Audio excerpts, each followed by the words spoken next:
président du collectif des victimes en Côte d'Ivoire, VSI, Isiaka Diaby a pondu une déclaration dont l'Infodrome a eu copie pour encore dénoncer la corruption qui accourt dans le milieu de la construction. Isiaka Diaby a d'abord déploré le dernier accident en date dû à un effondrement d'immeuble. L'événement s'est passé dans la nuit du dimanche 27 février 2022 dans la commune de Treichville.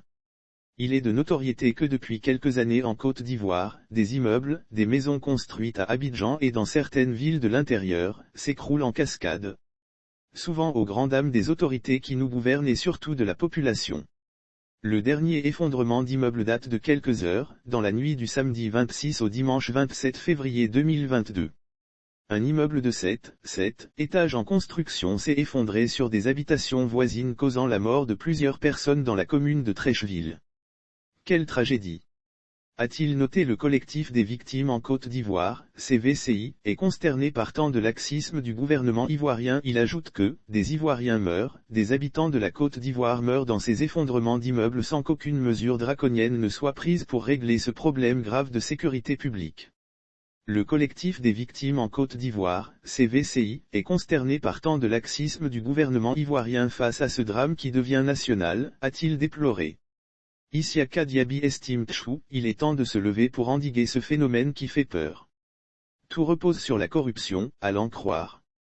Depuis près de 3 ans, le CVCI et son président sont engagés dans un combat en vue de faire triompher le droit, la vérité sur des pratiques qui n'honorent pas la Côte d'Ivoire.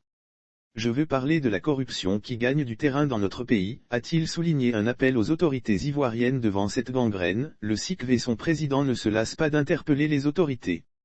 Isiaka Diaby souhaite que le président en personne se charge de cette affaire qui n'a que trop duré. Et elle concerne de manière spécifique le fer à béton qui est trafiqué. Alors qu'il est essentiel dans la construction des immeubles. Les Ivoiriens ne méritent pas de mourir dans des écroulements d'immeubles parce que certaines personnes ont décidé de s'enrichir illicitement en fermant les yeux sur la prolifération d'un dangereux fer à béton sur le marché national. Nous disons non, a-t-il dénoncé. Lire aussi Côte d'Ivoire procès des présumés faussaires de fer à béton, 3 des accusés devant les tribunaux. Nous réitérons notre appel au président de la République, son Excellence Monsieur Alassane Ouattara, au Premier ministre, Patrick Achi, et à tous les dignes fils de la Côte d'Ivoire afin que, définitivement, soit brisé ce réseau mafieux identifiable qui ne cesse d'endeuiller la Côte d'Ivoire pour des besoins d'enrichissement illicites, a-t-il lancé.